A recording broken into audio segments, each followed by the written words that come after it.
My name is Beverly Maxine Fields Burnette. I live in Raleigh, North Carolina. Tell me when you were born and where. I was born at Parkview Hospital in the Negro Wing on July the 19th, 1946, about 5:30 or 6 o'clock in the evening. And what city is that in? Rocky Mount, North Carolina. You said the Negro Wing. Did they have a separate area? Yes, the Negro Wing of Parkview Hospital. Did that wing have the same doctors and nurses, or? It had the black doctors, as far as I know. And one of my friends and I were born in that same room.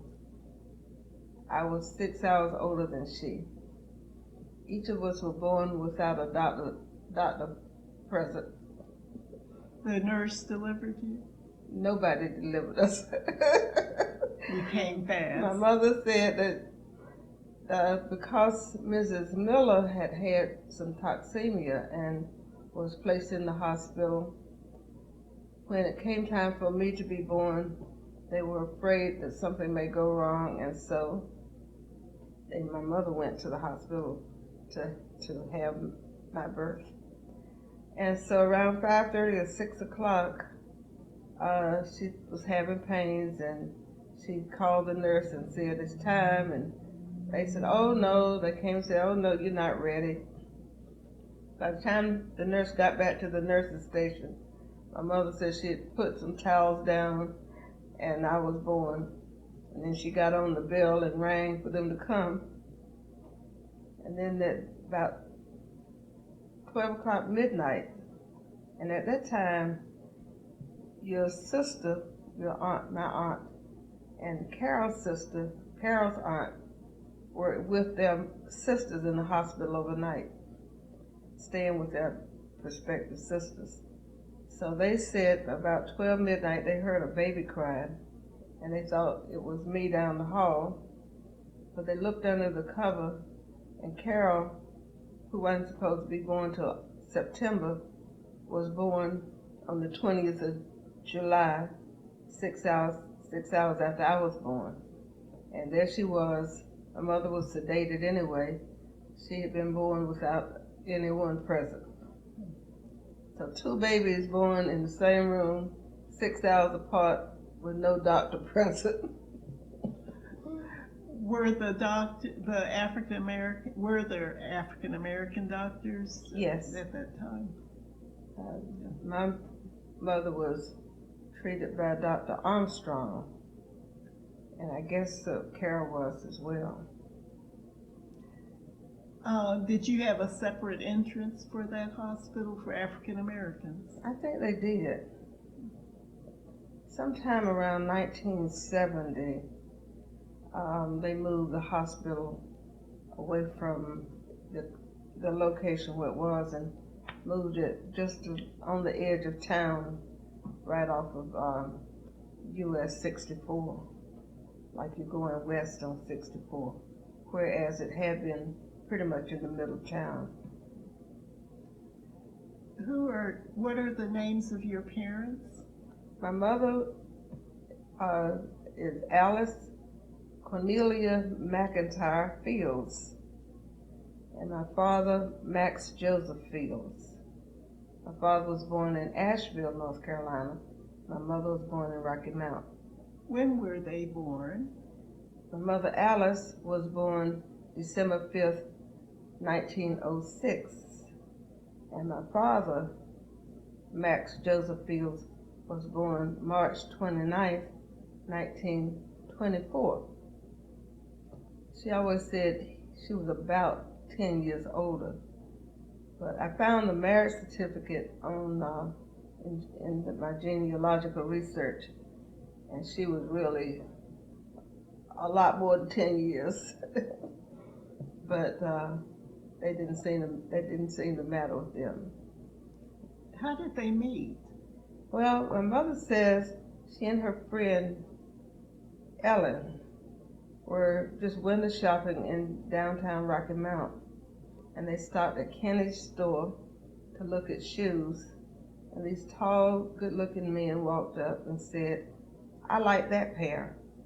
And they said very flirtatiously, "What do you know about it?" And so they started talking, and these young men tried to get them to go to meet them for a soda at Armstrong Drugstore, and they wouldn't go, which was just a few blocks. So then they made arrangements to meet them the next night, but they really didn't have any intention of going to meet these men the next evening. But they were sitting on my mother's porch, and they said, "Wonder if they're there." And they walked downtown, and sure enough, the guys were there waiting for them.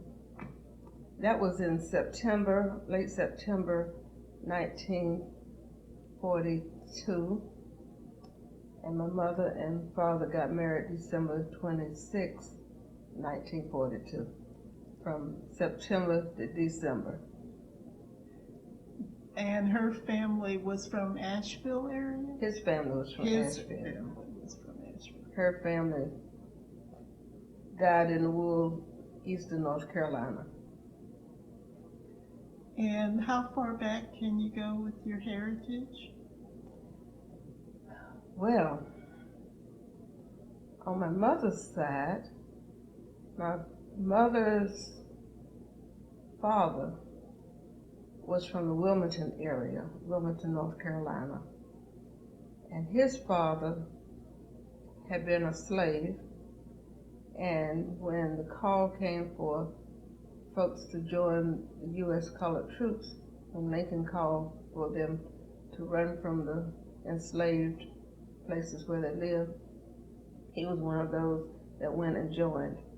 What was his name? His name was Peter McIntyre, and he had been on the McIntyre farm, probably in and around Wilmington or Rocky Point, which is just 20 miles or so out of Wilmington. And I don't know anything about his family. I have seen his death certificate where his mother was named Phyllis, and evidently she had been an enslaved person as well. I do have a census where they have just the sex and the age of these people, and it looks like I can identify his age on the census that was taken with the McIntyre lineup of enslaved people. Do you know the first name of the McIntyre? I think it was David. And who was his son? That would be your great-grand? Peter was my great-grandfather. He had, he had 4 children, but one seemed to have died in infancy. I can't find anything about, his name was William, I believe. And then he had a daughter named Neely, Nealie. She was the younger one. He had a son named Calvin Calhoun, who was my grandfather, and another son who lived in Richmond, whose name was Walter.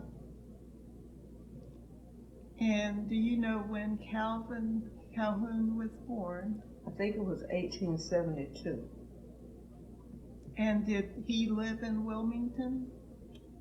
I think he lived in that Wilmington and Burgaw, Maxton area outside of Wilmington. Can you tell me your remembrances of his history? Well, he came to Rocky Mount, and he and my grandmother were married somewhere around 1898. I don't know how he happened to come to Rocky Mount, except I think he must have been attached to the railroad. I'm not sure, because they say he came from Richmond. And in 1896, somehow he was made foreman for what was the newly formed Rocky Mount Black Firefighters. There were like 25 or 28 black men who were firefighters, and they say they were the fastest bunch of people for fighting fire. They were a bucket brigade, and they said by the time the other folks got there to fight the fire, they always had the fire out, and they were so fast. I think they managed to have at least a decade or so, I'm not sure how long, of service to the Rocky Mount Fire Department. But it's in their archives, the historical archives of the Rocky Mount Fire Department. I happened to come upon that picture of all of them lined up in front of the fire department by going to Google, finding his name on Google, and then I found the picture in the North Carolina archives. Were any stories passed down for your family about the Civil War service, or? I do see where Peter and his wife, not remember the name this second. Nobody told me he was in the Civil War. Only that I went and Googled his name, did his name pop up with the U.S. Colored Troops, the 37th Infantry Company G. And I'm like, why is my great-granddaddy's name on Google in a regiment? And then I talked to the people who were the U.S. Colored Troops who were doing reenactments, and they did a little research, and one of them lives in D.C. He went to the archives, the archives and pulled his folder, and it was just amazing to find my grandfather's name and all of the history that never had been told to me about. Didn't know that my great-grandfather, after his wife died, that he married again and then divorced. And do you know the names of those wives? I'm not remembering. I've got it all written down. My grandfather, my mother's family, they had 7 children. This is Calvin. Calvin's. He had Mary, who was born in 1899. He married my grandmother in 1898. Mary was born in 1899. Flossie, whose name was Lucy Beatrice, and that was Peter's wife named Lucy.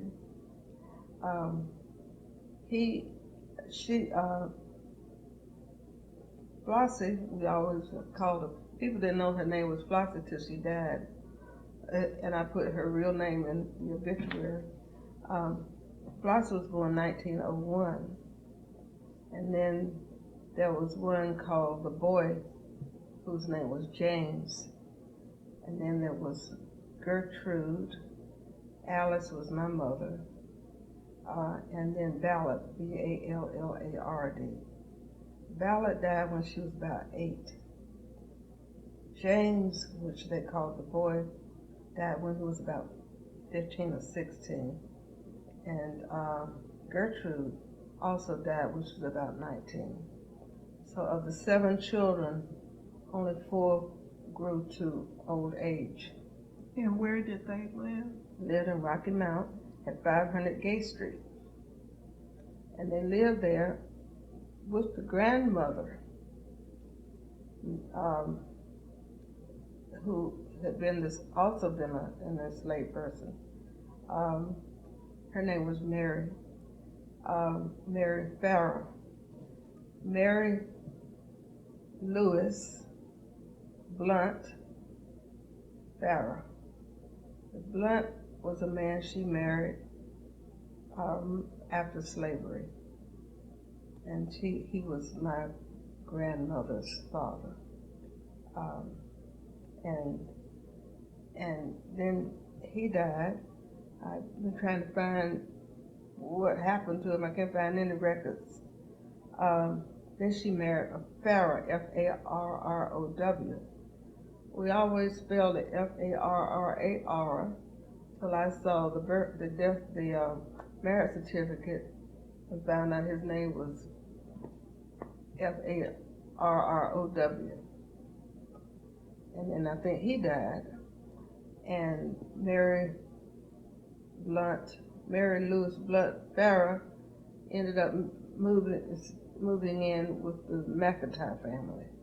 And she lived with the McIntyre family, her daughter, her only child, Alice, until her death. And she outlived all of them. Yeah.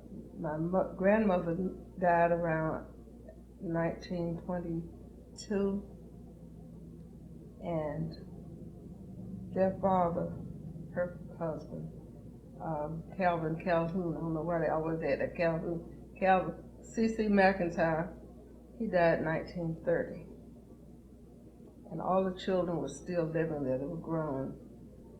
My mother had been in college, was in her second year of college when he passed away. And after that, she didn't get back to college.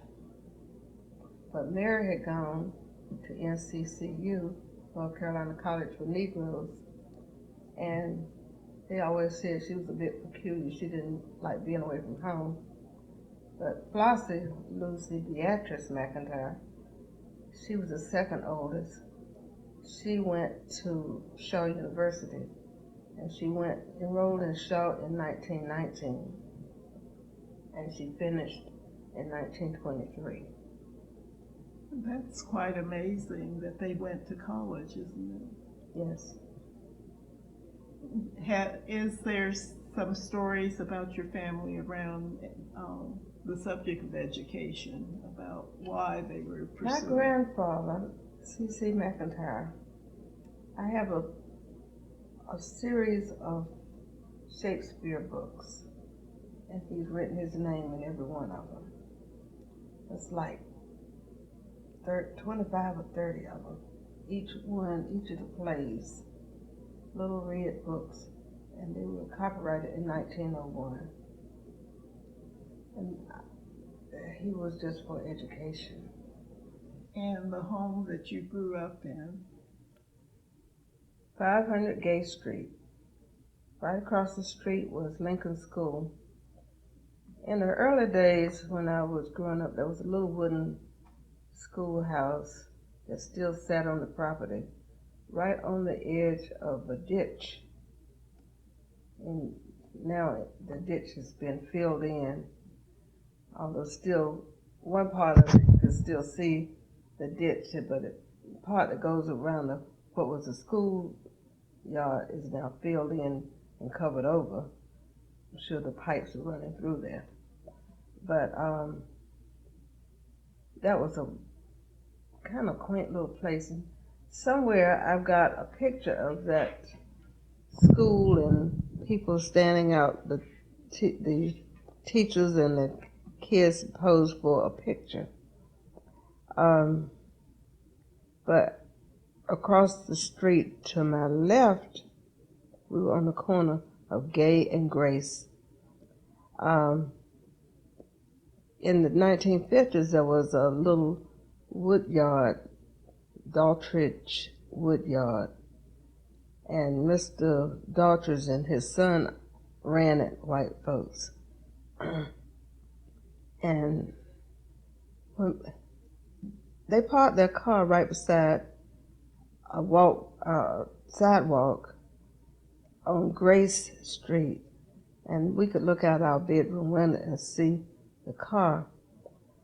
But the son, every time the father would go away, the son would cross the street in his black suit, open his little car, and scoot down and lay across the seat and get a bottle out and drink long and hard.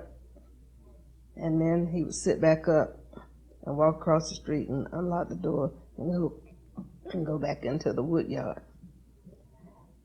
as soon as his daddy was gone. And we would laugh about it. I've written a poem about it, Witness on the Corner of Gay and Grace. It's been published. Are you able to say the poem from heart? Or? It's a prose poem that just says just about that.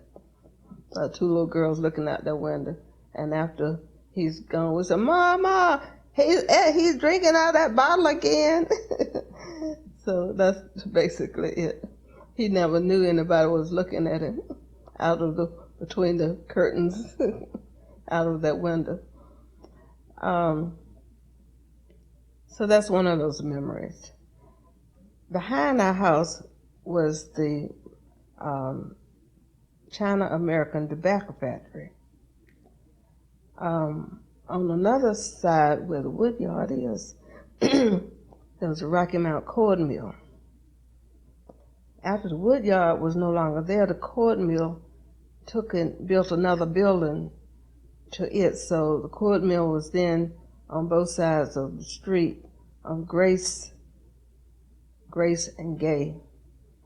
And then a block behind, on down the street, was the China American tobacco factory. Growing up, I had asthma. And I tell you, August was the worst time because all that tobacco dust was in town, no matter where you went. And I had some awful nights sitting up. Nobody took you into the doctor anymore. I mean, they were going to treat everything at home. And I couldn't sit. We had a nice front porch, and the front porch got a wind breeze from north to south. And people would come and sit on our front porch because it was so cool in the summertime. But I couldn't sit out there without a hat and a sweater on, because if I did, the asthma would come back, and I'd be sitting up at 11 and 12 o'clock at night with my mother trying to help me breathe through the night. When I went to college, which was at the Livingstone College in Salisbury, no more asthma, because I was out of that environment where not only was I breathing cotton dust, but tobacco dust as well. So the hazard of living on Gay and Grace for me. Did you also smell the tobacco? Oh yeah, there was a film all over town. The tobacco trucks would come through. The farmers would bring their tobacco in on a wagon or a truck or something, and all this stuff is filtering through town, with parts of it blowing off. And that wasn't the only tobacco factory in town. There were several tobacco factories in town, and all of them in full bloom, so to speak, in July and August, and into September even. What was your father doing for a living? He was a cook. Where did he cook? Almond Drugstore, Almand. Now, my father had come down to Rocky Mount because the doctor had told him that he would do better at a lower altitude than the mountains. He and a friend of his came down, and it was like 1942, just at the beginning of World War II. And they thought they were going to join the Army. Well, the friend, I think, was accepted, but my dad's health was not fit for in the Army because he had a heart condition. He had had rheumatic fever as a child, and it had impacted his even going to school. So I think he went to the 8th grade, but he was sick all the time, and rheumatic fever, back in those days, they hadn't quite conquered it like they do today. But he came down, and the friend and he went down to join, and he wasn't accepted, but the friend was. He was 18 years old again. So he ended up, like I said, meeting my mother at Kenny's shoe store in September, October. By December, they were married. Where am I in this story? But he became a cook. He was a cook for Almond Drug Store. That was when they had the little lunch counters at the drugstore, and I remember as a child going, I was 2.5 when he died, but I remember going and just at the little place where you could see him back there, you know, we waved as we went out the back door, and that was where he worked. He rode a bicycle to work every day. Now, he also raised chickens, so there were chickens in our backyard. And I remember even as a child, later on, there would be literature that would come in the mail for him for when, you know, he had had chickens. Then he turned the chicken coop into a little store called the Snack Bar. And he had food and sandwiches and soup and pig feet in jars and that kind of old fact, because he was serving the people at the factory when they would get off for their lunch or even their late night 12 o'clock supper. This is the China American. Mm-hmm. Because they did a 24-hour clock, round the clock, during tobacco season. I remember even after he died, people would knock on our back window and say, "Is the store open?" And my mother or my aunt would get up and go let them buy whatever they wanted in the store. And I remember at 4 or 5 years old being in the store trying to wait on people. And they were waiting for the adults to help them. But I had enough sense to know how much stuff cost. At 5 years old and 6, how much, but he was dead by then, how much thing, because my Aunt Flossie was operating it. My mother did domestic work, so she would only help on weekends and evenings.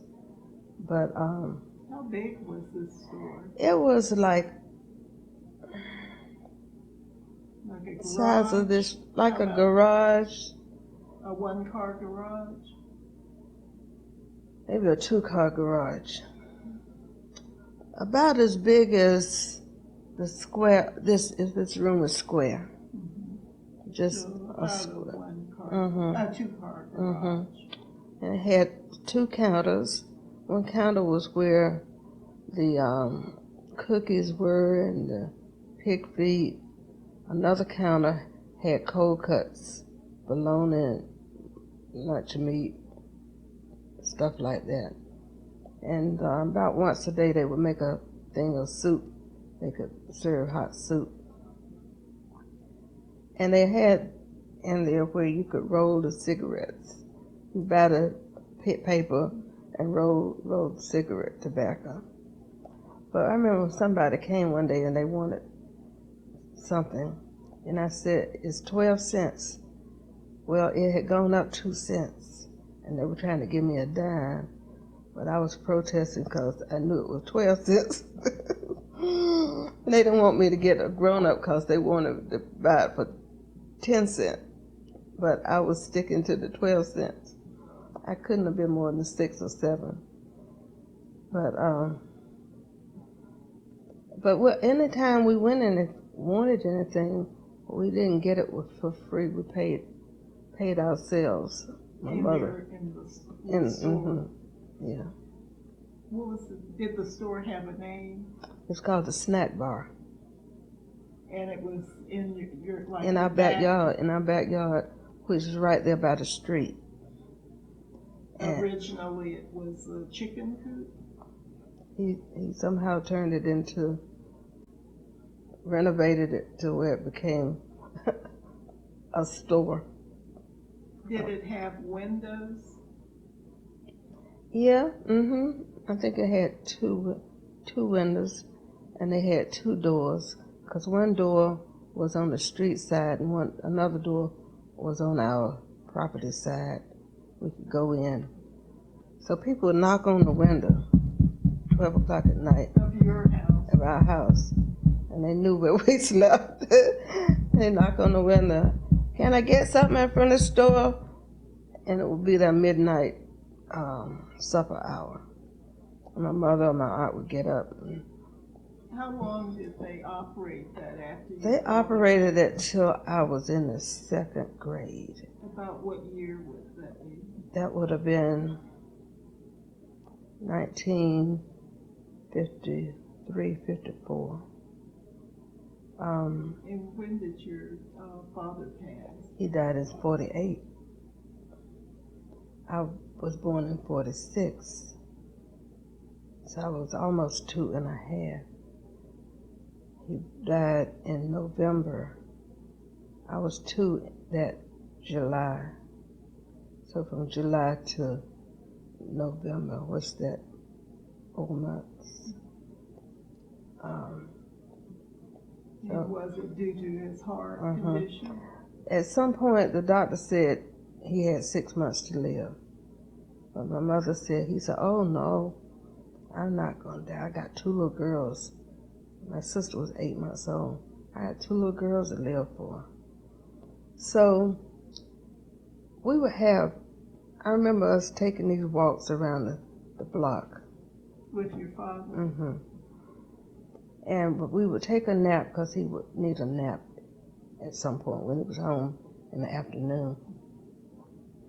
So I was lying down in their room with him, taking a nap. And my mother came to wake him up because we were going to take a walk. And she shook him, and he was gone. I remember seeing her running out of the room in a panic, going out of the house to the store where my aunt was, in a frantic panic. And then I saw them coming back into the house. And in the meantime, since I'm lying on the bed with him, I was trying to shake him too. And they came back in the house, and my next memory was sitting on the front porch, on the steps actually, and all these people coming in, the doctors coming in, and all of this coming in, and he was gone. Where was he buried? In Rocky Mount at Northeast Cemetery. Northeast?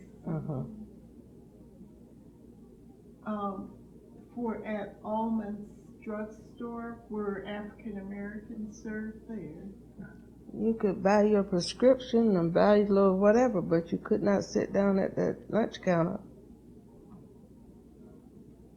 You could stand up and order something, but that was the extent of it.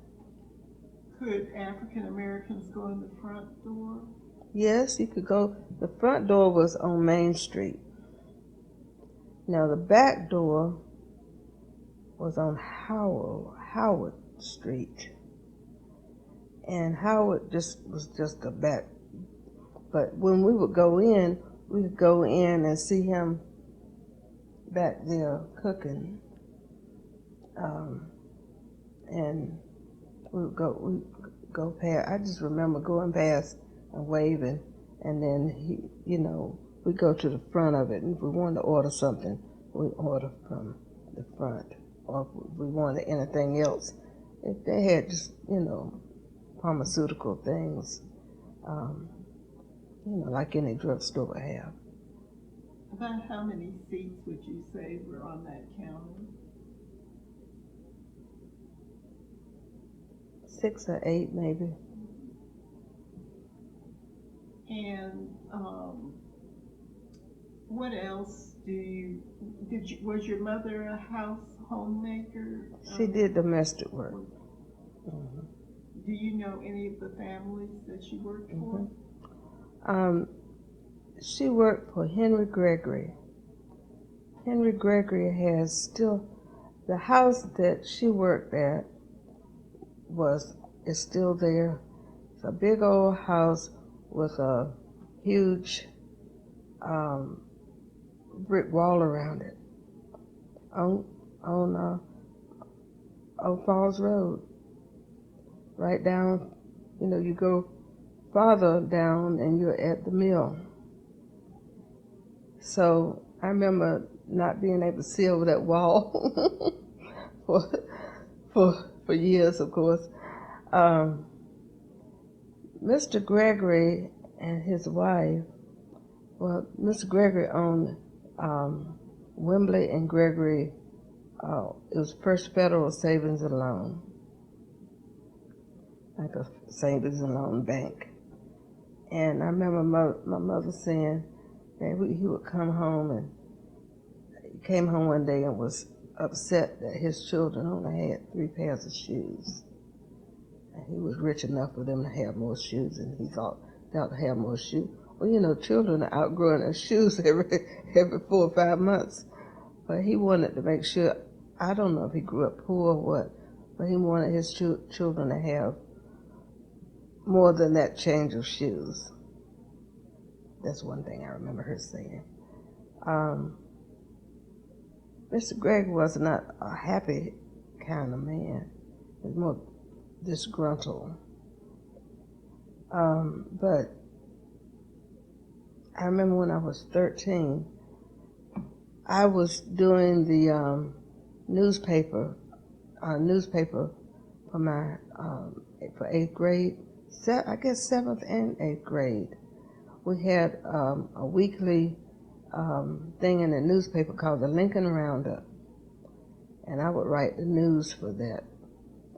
And my little picture was in the paper on Saturday when they would have the school news. And then they'd give us a check, maybe $5 every now and then, every edition or something, I'm not sure. And so I went down to Wembley and Gregory to open me a little savings account. And at some point, Mr. Gregory made sure that my sister and I had a Social Security number. I was 13. So he was kind, but disgruntled and not, it's sort of like one of those, you never saw him smile. But he was friendly to a point.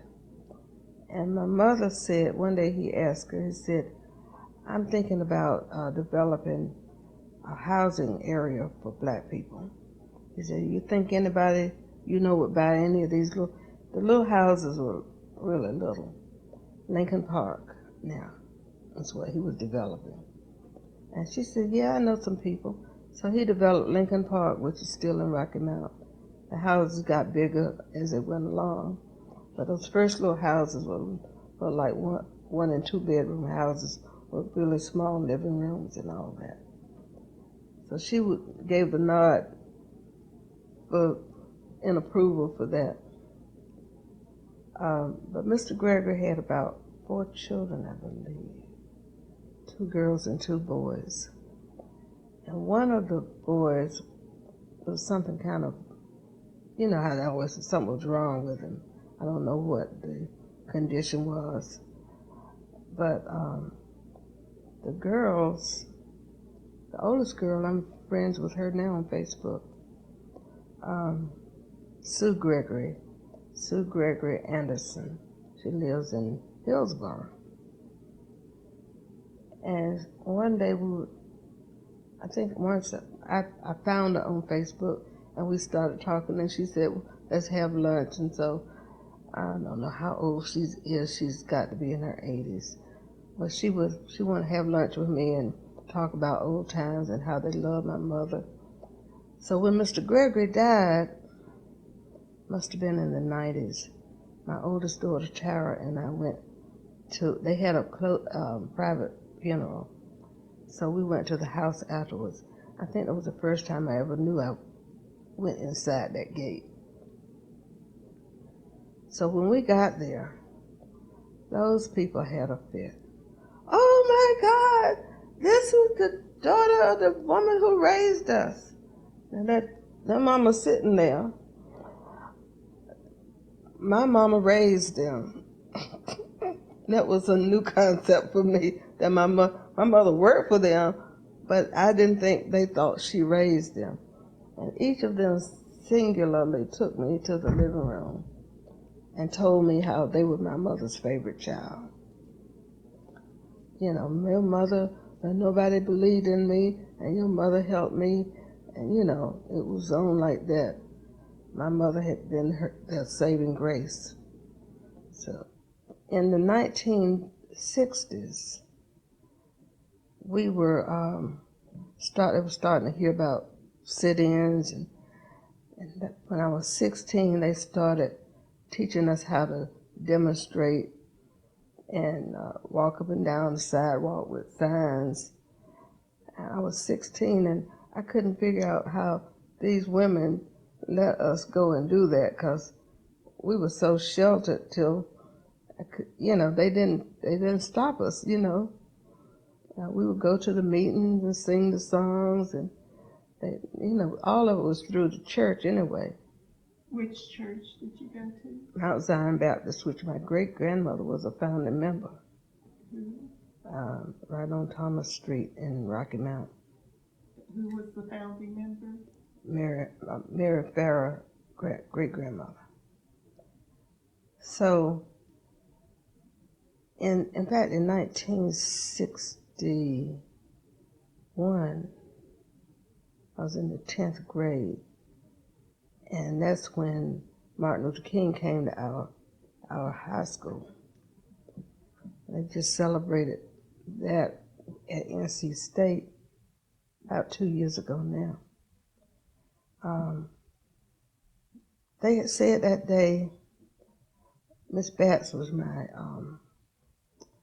what was her name? Can't think of her first name. Mrs. Batts was my homeroom teacher. She told us that day, Martin Luther King is coming tonight. I'm like, I'm coming back to see Martin Luther King. Nope, I don't know. My family always went to stuff, but for some reason, nobody went but me. And I caught the bus and went across town. Booker T was on the Edgecombe side of town. We lived on the Nash side. And you went to the high school on the Edgecombe side. So I caught the bus about 6 o'clock that night and went back to school to see Martin Luther King. And we sat on the bleachers, those of us who went, sat on the bleachers and saw Martin Luther King escorted in by all the preachers in town and the dignitaries, the white dignitaries. And they had it set up with all these chairs in the gym floor.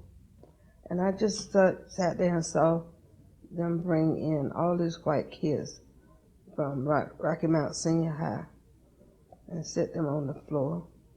And maybe that was supposed to be, maybe the guests are supposed to sit in the prime seats, but it just seemed they had the best seats and closest to his in eye shot. But were they on chairs or on the floor? Chairs. They had all these chairs on the gym floor. And had a podium set up behind one of the basketball goals or something like that. And it was an amazing speech. And I mean, you could hear a pin drop. And it was in 62, I believe, because the March on Washington was in 63. And part of the speech was part of what he gave in Rocky Mount as he was preparing for his 63 March on Washington speech. That I Have a Dream. And years later, they finally found some semblance of a recording where they have pieced together and upgraded it and all that so you can hear it. And that was done at NC State. It's like they found it. I don't know how they found it. I think it was at the library. Braswell Library. Braswell Library. Because 2 years ago, they were celebrating this and having the whole thing one Saturday. And Herbert Tillman they had interviewed him. In fact, I was there too. That's what I was. He wasn't the only one. And all my classmates, We've been out of high school 55 years this year. And many of us are still alive, and any of us could have vouched for that kind of that experience. What else stands out about that event with Martin Luther King coming? How did you learn about it? Do you remember? I think they just announced it early morning at school that day. I don't know that we had any prior knowledge more than just from morning to night, you know. And when you took a bus in Rocky Mount, where did you have to sit? Or I think maybe by 62,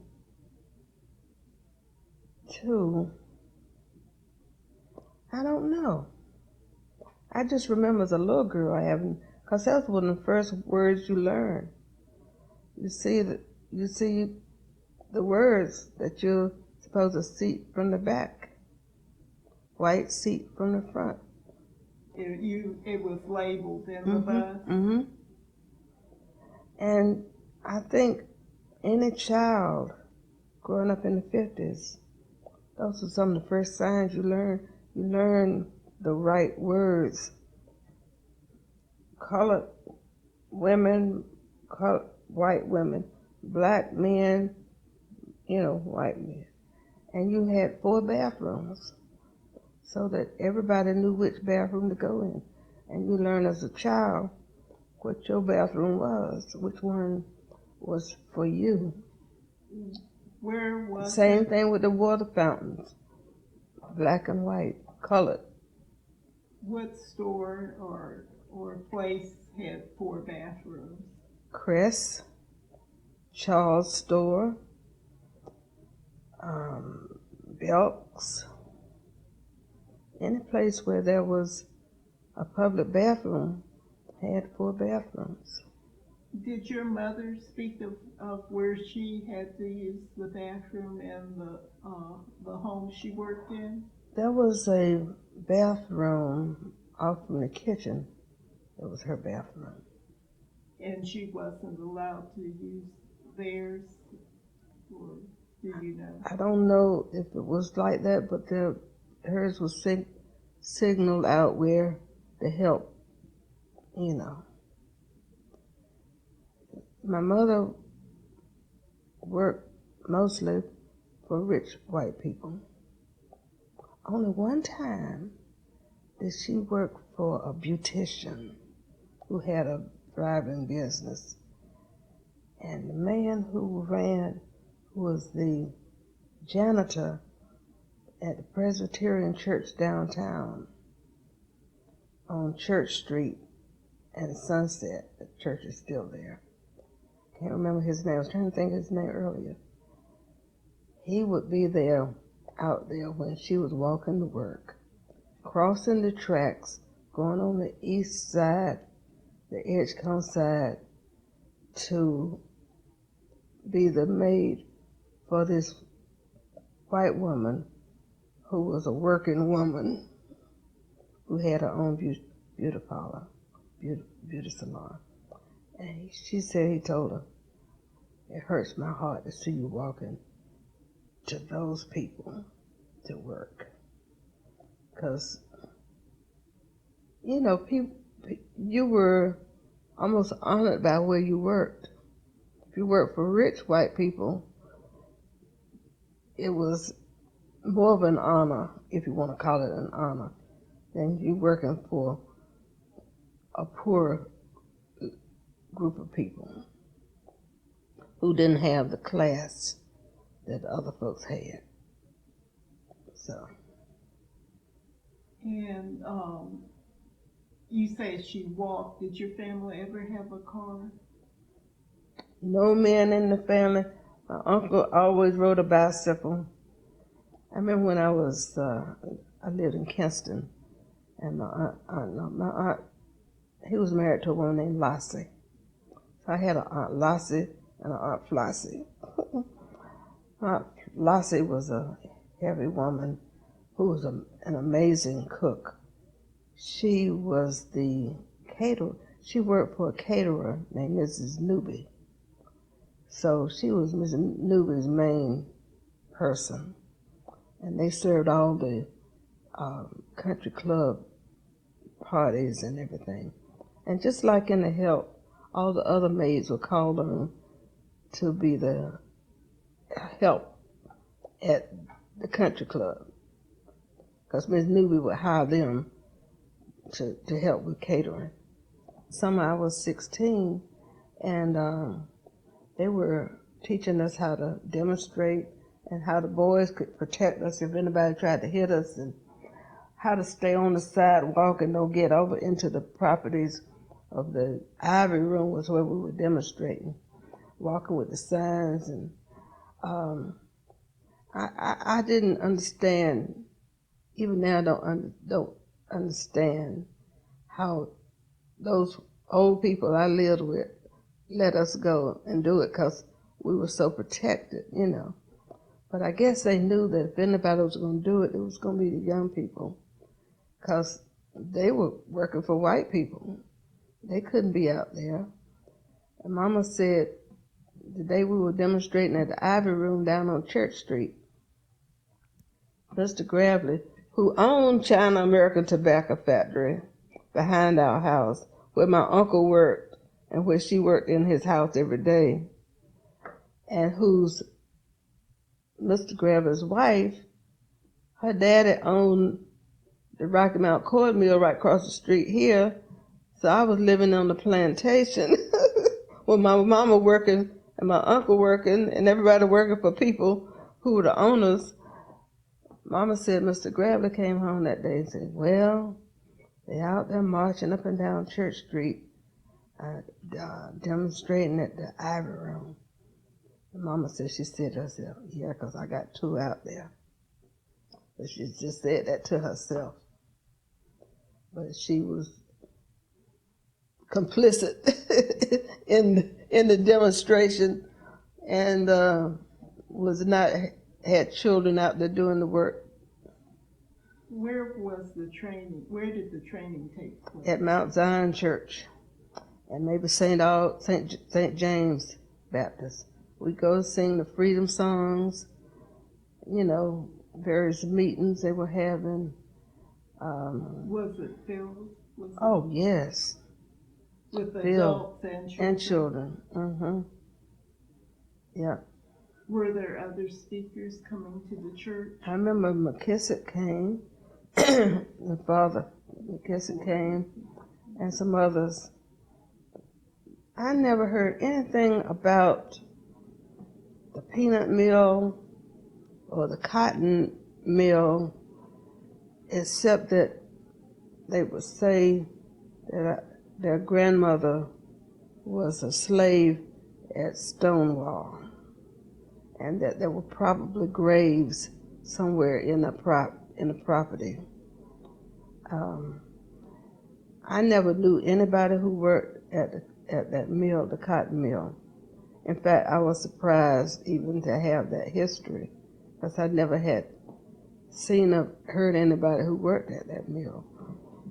Did you ever hear any stories about the Primitive Baptist Church at the Falls of the Tar River? They said that the slaves would go and sit in the balcony. That's all I really know. And I'm not sure what year that was, but evidently their grandmother had told them about the fact that the slaves had went to that church but sat in the balcony. Do you remember who told you that? Flossie and my mother. Aunt Mary didn't talk about much except Mount Zion. So your family actually does have some history of being connected to the Primitive Baptist Church at the Falls of the Tar River? From what? Just from what they're saying? Yeah, mm-hmm. And they said that, I've been trying to track this down too. They said that their grandmother said she came to Rocky Mount around the same time that Lisa rendered. That Lisa rendered? And that she was about She was a teen, early teens. But I've been trying to make sense of that because it seemed like her family, her daddy was named Samuel Harrison, and I think her mother was a Lewis. She had a brother whose name was Frederick. And see, I never heard of that until I saw it in writing on census statements, where they were living somewhere back there on the falls, somewhere back there. And then Samuel Harrison then lived somewhere near Battleboro out that way. And I thought that was ironic too, because I went to work. My first job was out that way, you know. And for her to say that her ancestor sat, well, the slave ancestor sat in the balcony. Mm-hmm. She must have been, well, some relative must have been there before the Civil War ended. Yeah. Because I think my great-grandmother was born somewhere like 1852. And what's her name that we're referring to? Mary, she would have been, her daddy was a Harrison, and her mother was a Lewis. And I think I'm getting something about Tarboro, with the mother living in Tarboro or being associated with property with Tarboro. I think there's some property that they own. In fact, I think this Connell Lewis came from Tarboro. Of course, back then, the county line was drawn differently until finally they drew a line where the railroad track divided the counties. But it seems like Nancy, I think, was her mother's name, because by the time she got married to the Blunt man, who was from Pitt County, I don't know how they met, how Mary Lewis married Warren Blunt. She was a Lewis, but when she got married, they were using Harrison. It was confusing, you know.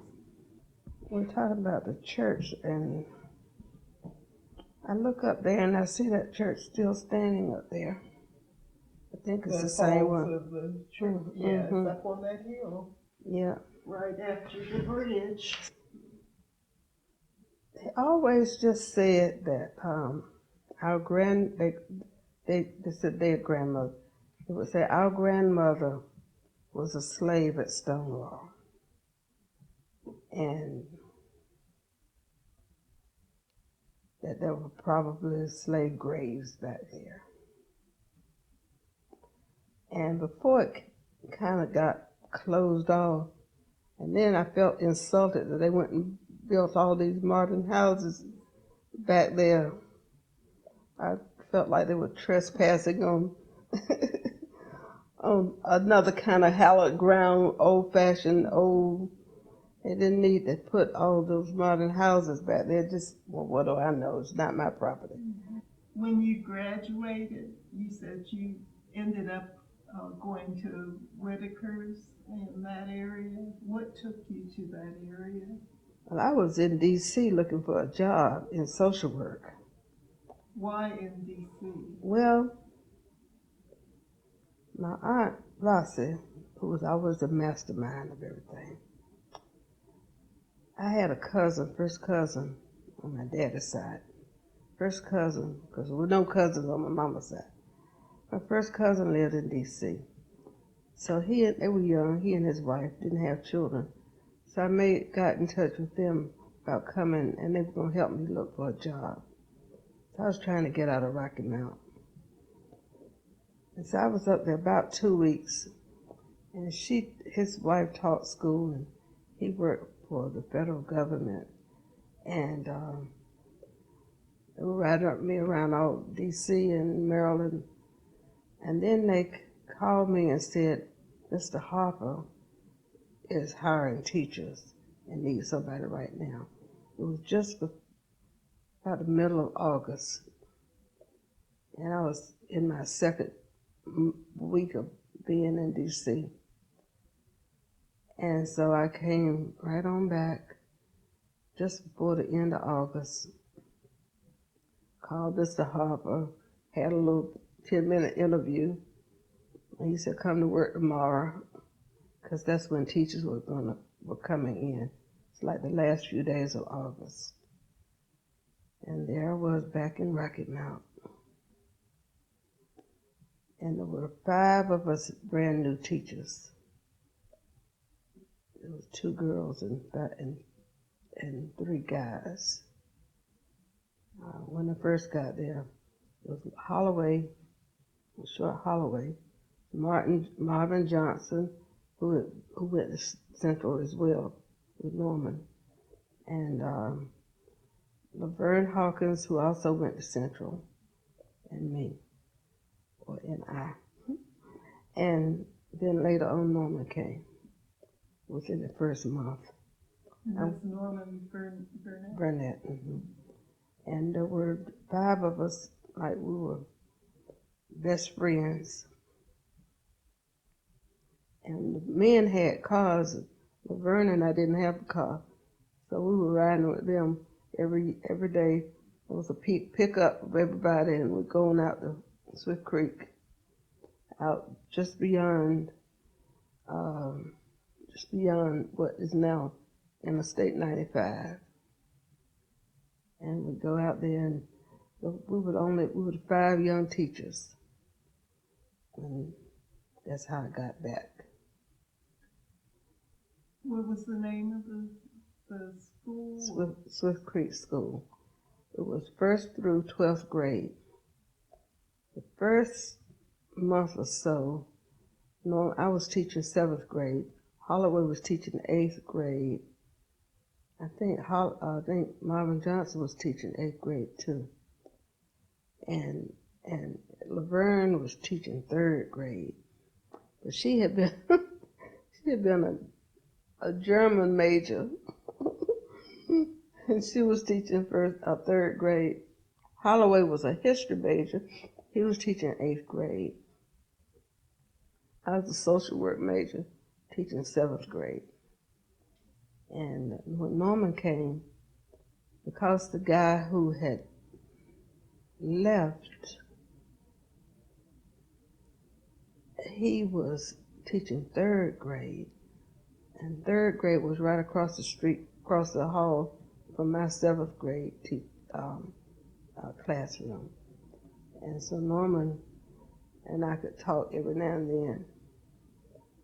And we were all riding to work together. So we all got to be fast friends. So were you married to Norman at that time, or that's when you first met? That's when I first met him.